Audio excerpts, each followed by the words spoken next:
August 14, 2005, in the skies above Athens, the capital of Greece, a strange and frightening guest was flying. About 10,000 meters above the ground, a passenger plane was completely silent, without making contact with anyone. The scary part was that for the past 2 hours, this plane had not responded to any message from the control tower. Fear had spread in Athens. Was this preparation for a terrorist attack or a case of hijacking? In this concern, the Greek Air Force immediately sent its fighter jets after it.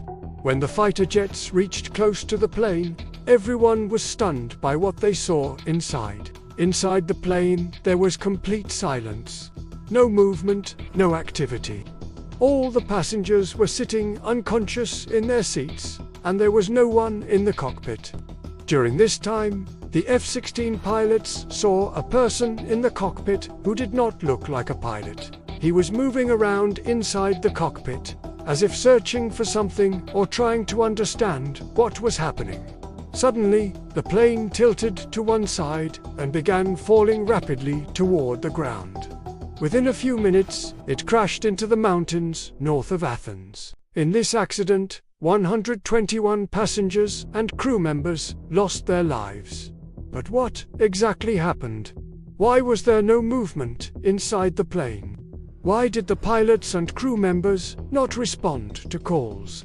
What happened after takeoff that caused this terrifying accident? This is the story of Flight 52, also known as the ghost plane. Welcome back to the video. On the morning of August 14, 2005, at Larnaca Airport in Cyprus, 115 passengers and 6 crew members boarded Helios Flight 52. Their destination was the city of Prague in the Czech Republic, but there was a stopover in Athens. It was the summer season, and most people were leaving Cyprus for vacation. The captain of this flight was a very experienced man. At 59 years of age, he had more than 17,000 flying hours of experience. The first officer was 51 years old and had also spent 7,500 hours in the air. Usually, in such accidents, emphasis is placed on the crew's expertise. But in this case, the story was somewhat different.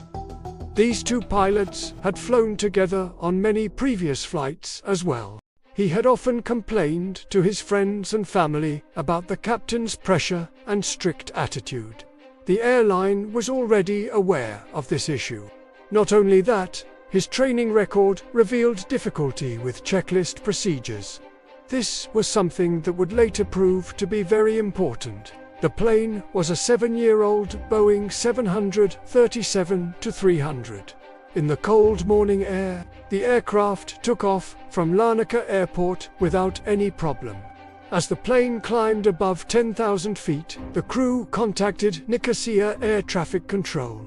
The captain requested permission to fly at 34,000 feet, which was granted. But, as the aircraft reached 12,000 feet, suddenly an alarm started ringing in the cockpit.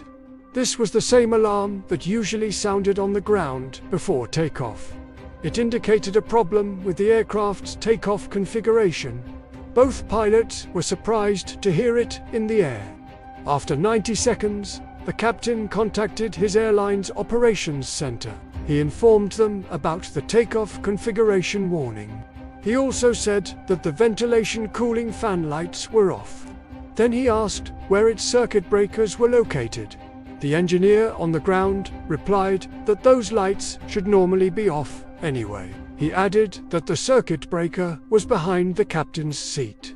When the engineer asked the captain to confirm the issue, the captain said that it was not off.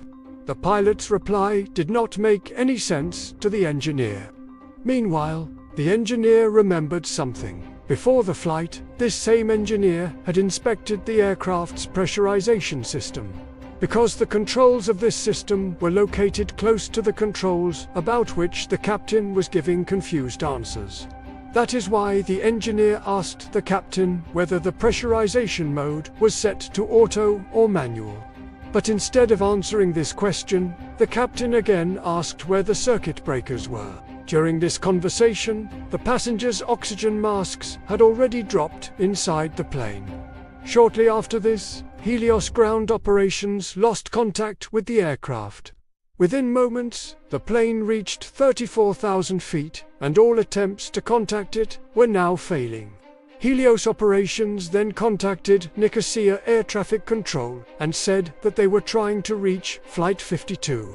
For the next 5 minutes, the controller tried to contact Flight 52, but there was no response. Then, another aircraft was asked to contact Flight 52, but this method also proved useless. Flight 52 had now entered Greek airspace without permission, continuing its flight plan.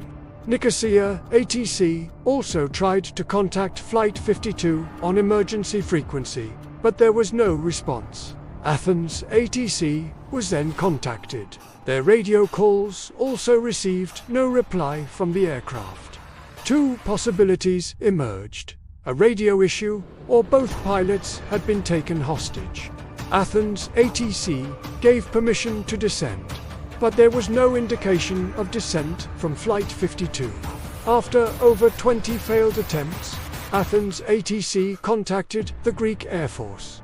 Flight 52 was unresponsive. The Greek Air Force immediately sent two F-16 jets to intercept Flight 52, followed its path on autopilot, missing descent points. The aircraft flew at 34,000 feet. At 7:37 a.m., Flight 52 entered a holding pattern over Athens Airport. A holding pattern is where an aircraft circles above the airport, awaiting landing permission. In the sixth round of the holding pattern, at 8:30 a.m., both F-16s intercepted Flight 52. One of the pilots of the two F-16s gave a shocking report. He said that the captain's seat in the cockpit of Flight 52 was empty. He also looked inside the passenger cabin. In the light coming through the window on the other side, he could clearly see the cabin. The passengers were sitting completely motionless in their seats, while oxygen masks were on their faces. When the aircraft was completing the 10th round of the holding pattern, one of the F-16 pilots saw a strange scene. A man, wearing a light blue shirt and a black vest, entered the cockpit and sat in the captain's seat. He put on the headphones and placed his hands on the panel in front of him. The pilots signaled with their hands toward the man. He also responded by waving his hand. But shortly after that, the aircraft's left engine shut down. After this, the plane sharply tilted to the left and began descending toward the ground. Before 9 o'clock in the morning, the aircraft turned even further to the left, and then its right engine also shut down. About 4 minutes later, it crashed into the hills northwest of Athens and was destroyed.